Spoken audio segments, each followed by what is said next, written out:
Yes, good afternoon. सगळे बरे आहेत? सगळे बरे आहेत? बरेच असायला पाहिजे, कारण आपण नित्य सहाय्यक मातेच्या चरणी, तिच्या प्रेमाच्या छत्राखाली आपण आलेलो आहोत. आणि कुठेतरी आपल्याला एक आशा आहे की ती आपली सर्व हेतू ती ऐकणार आहे. आमेन. माझे प्रिय बंधू भगिनींनो, मी कोणता विषय घ्यायचा यावर जरा मननचिंतन करत होतो आणि वाचत असताना हा विषय मला वाटलं की हा विषय हाताळलेला बरा. आणि तो विषय आहे माणसात हरवलेली माणुसकी. माणसात हरवलेली माणुसकी. माझ्या प्रिय बंधू भगिनी, आज ह्या जगात अनेक धर्म आहेत, परंतु सर्वांची तत्वे माणुसकीला धरून आहेत. म्हणूनच माणुसकी सर्वात मोठा धर्म आहे.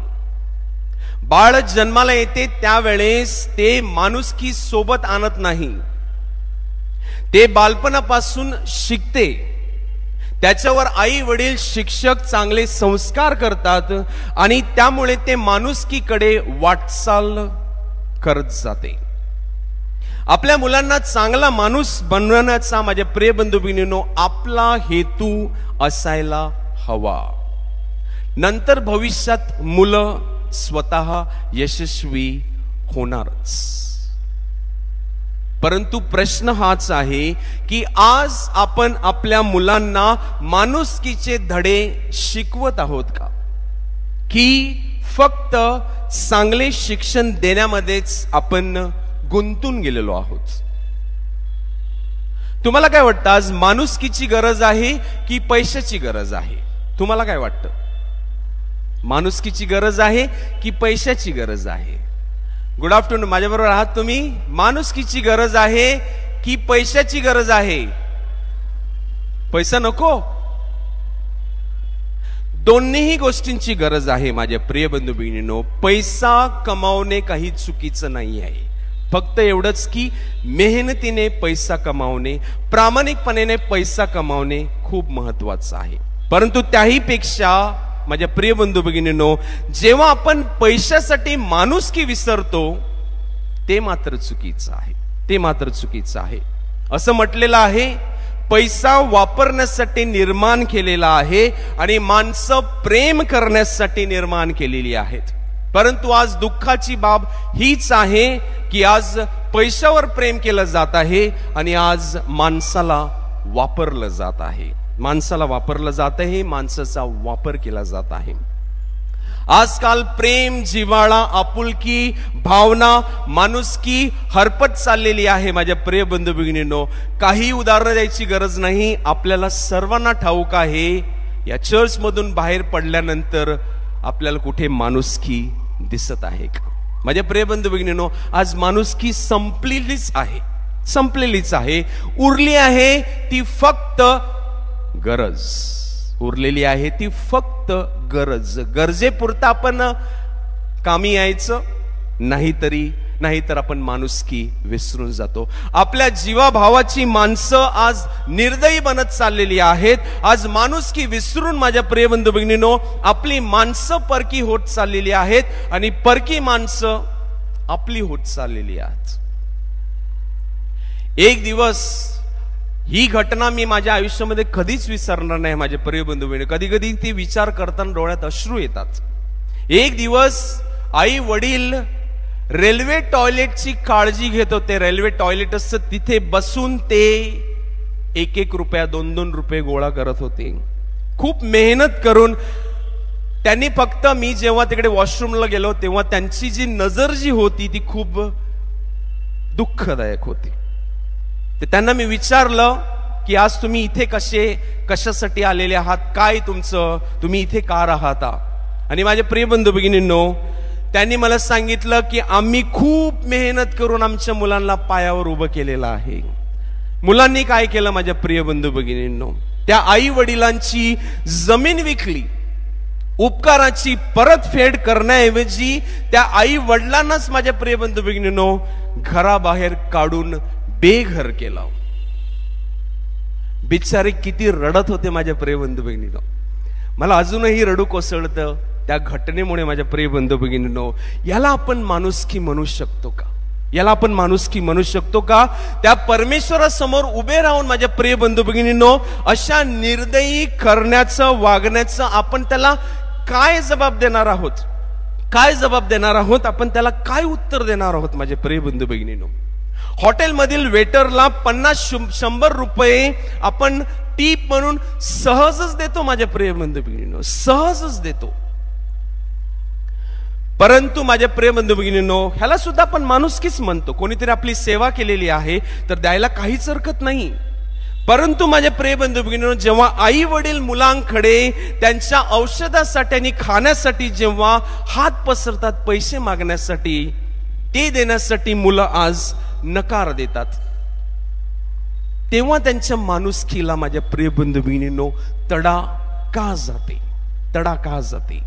आई वडिलांनी मुलांकडे पैशासाठी हात पसरवायचे माझ्या प्रिय बंधू भगिनींनो.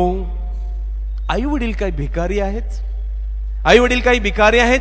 आई वडील काहीच करत नाहीत माझ्या प्रिय बंधू भगिनींनो. आई वडिलांनी काहीच केलेलं नाही. आज म्हातार वयामध्ये त्यांचं सुखाचं काय, त्यांच्या आनंदाचं काय, त्यांच्या समाधानाचं काय माझ्या प्रिय बंधू भगिनींनो? परमेश्वरासमोर उभे राहून आपण ह्या माणुसकी न बाळगण्याबद्दल, माणुसकी न दाखवल्याबद्दल आपण त्या परमेश्वराला काय उत्तर देणार आहोत? तर माणुसकी म्हणजे काय माझ्या प्रिय बंधू भगिनींनो? माणुसकीची व्याख्या काय आहे ती थोडी उदाहरणं तुमच्या समोर ठेवून मी ती व्याख्या तुम्हाला ती स्पष्टपणे सांगत आहे. माणुसकी म्हणजे माणसाने माणसाशी माणसासारखे वागणे, काहीच नाही. माणसाने माणसाशी माणसासारखे वागणे यालाच माणुसकी म्हणतात. आज कुठेतरी आपण जनावरासारखे वापरत आहोत माझ्या प्रिय बंधूंनो, वावरत आहोत. माणुसकी म्हणजे काय? संपत्तीमध्ये समान हिस्सा मिळाल्यानंतर कुटुंबामध्ये जे भाऊ बहिणी सगळ्यांपेक्षा दुबळे आहेत, सगळ्यांपेक्षा गरीब आहेत, त्यांना आणखी थोडा जास्त हिस्सा देणे याला म्हणतात माणुसकी. स्टेशनवर तुम्हाला सोडायला आलेल्यांना घरी पोहोचल्यानंतर तुम्ही फोन केला नाही तर फारसं बिघडत नाही, परंतु फोन केला तर नातं नक्कीच टिकतं माझ्या प्रिय बंधू भगिनींनो, नातं नक्कीच जुळतं आणि ह्याला म्हणतात खरी माणुसकी. अंधारात तुम्ही कधी पाय अडखळून पडलात तर तसाच मागचाही पडू नये म्हणून तिथंच थोडं थांबून मागच्याला सावध करणं याला म्हणतात खरी माणुसकी. आपापलं सामान घेऊन तर सगळेच रेल्वेचा पूल चढतात, परंतु त्याही वेळी एखाद्या म्हाताऱ्या आजीचा हात धरून आपण जेव्हा तिला मदत करतो त्याला म्हणतात खरी माणुसकी. घंटा गाडी तुमचा कचरा घेणारा तुम्हाला रोजच भेटतो. कचरावाला तो नाही, तो कचरा न्यायला होतो, कचऱ्यावाले आपण, कारण आपण कचरा करत बसतो माझ्या प्रिय बंधू भगिनींनो. परंतु जेव्हा तो येतो, कधी त्याला ग्लव्स द्यायचे, कधी त्याला स्किनचा मलम द्यायचा, कधी त्याला एक ग्लास पाणी किंवा सरबत द्यायचा, यालाच म्हणतात खरी माणुसकी. कमी जागेत बाईक पार्क करताना तिरक्या स्टँडवर न लावता सरळ स्टँडवर लावून मागच्यालाही थोडी जागा तयार करणं याला म्हणतात खरी माणुसकी माझ्या प्रिय बंधू भगिनींनो. एक दिवस मी रेल्वे स्टेशन, माझ्याकडे भरपूर रेल्वे स्टेशनचे एक उदाहरणं आहेत. एक दिवस मी ट्रेन पकडण्यासाठी जात होतो. एक महिला, अपंग महिला भीक मागत होती. तिला मी 20 रुपये दिले. त्या बाईने काय केलं माहितीये माझे प्रिय बंधू भगिनींनो, ह्याला म्हणतात खरी माणुसकी.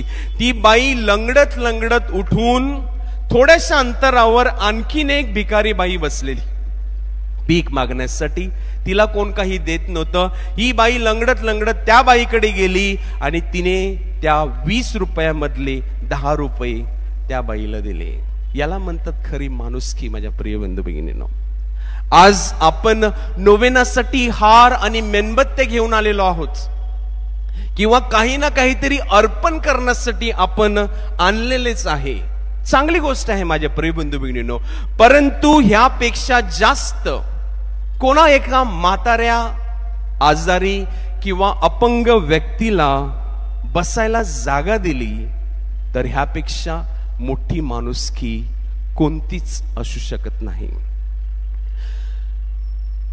कोणीतरी सांगितलेलं आहे, दुसऱ्यांसाठी जेव्हा आपल्या डोळ्यात अश्रू येतात किंवा पाणी तरळतं तेव्हा समजून जायचं की आपली माणुसकी अजूनही जिवंत आहे, अजूनही जिवंत आहे. मरिया मातेने काय केलं माझ्या प्रिय बंधू बहिणींनो? मरिया मातेने सुद्धा खरी माणुसकी दाखवली. जेव्हा तिची चुलत बहीण अलिशेबा जेव्हा गरोदर होती तेव्हा मरिया माता गरोदर असून सुद्धा डोंगराळ प्रदेशात ती चालत जाऊन ती एलिशेबेला ती भेट देते. तिने भेट देऊन तिच्या बरोबर राहून तिची निस्वार्थ मनाने सेवा केली आणि तिच्या बहिणीच्या जीवनात तिने सुख, शांती आणि समाधान आणले. म्हणजे प्रिय बंधू भगिनींनो, आज माणसात हरवलेली माणुसकीमुळे आपल्या जीवनावर काय दुष्परिणाम होत आहेत? आज समाजामध्ये नकारात्मकता वाढलेली आहे, आज शत्रुत्व वाढलेलं आहे, दुःख वाढत चाललेलं आहे, आपले वादविवाद वाढत चाललेले आहेत, भांडणे जास्तीत जास्त वाढत चाललेले आहेत. माझ्या प्रिय बंधू भगिनींनो, तर आज आम्हाला माणुसकीच्या विचाराने एकत्र यायचं आहे. कधी कधी आपण इथे मेणबत्त्या हार आपण अर्पण करत असतो, तरी सुद्धा प्रार्थना करत असतो, नोवेना करत असतो, तरी सुद्धा आपल्याला जीवनामध्ये सुख, शांती, आनंद येत नाही. कुठेतरी माणुसकीचा विचार करा, कुठेतरी कोणाला मदत करण्याचा विचार करा, दुसऱ्यांची सेवा करण्याचा विचार करा. माझ्या प्रिय बंधू भगिनींनो, आपोआपच तुमच्या पदरामध्ये सुख, शांती आणि आनंद नक्कीच पडेल. एकमेकांना पैशासाठी छळ न करता माझ्या प्रिय बंधू भगिनींनो, माणुसकीचं आज जर बी पेरलं तर उद्या आपली मुलं त्याच माणुसकीचा वापर करून हे जग जे आहे ते राहण्यासाठी एक सुंदर अशी जागा नक्कीच बनवतील. हे 3 प्रश्न आपल्या मनन चिंतनासाठी घेऊया. पहिला प्रश्न, आज माझ्यामध्ये किती माणुसकी उरलेली आहे? आज माझ्यामध्ये किती माणुसकी उरलेली आहे? दुसरा प्रश्न, माझ्या त्या यशाचा काय फायदा ज्याच्यासाठी मी माणुसकीचा गळा घोटलेला आहे? आणि तिसरा आणि शेवटचा प्रश्न आहे, मृत्यूनंतर मी माझ्यासोबत काय घेऊन जाणार आहे? माझं चांगलं कार्य की लोकांचे टोमणे? क्षणभर शांत राहून मनन चिंतन करूया.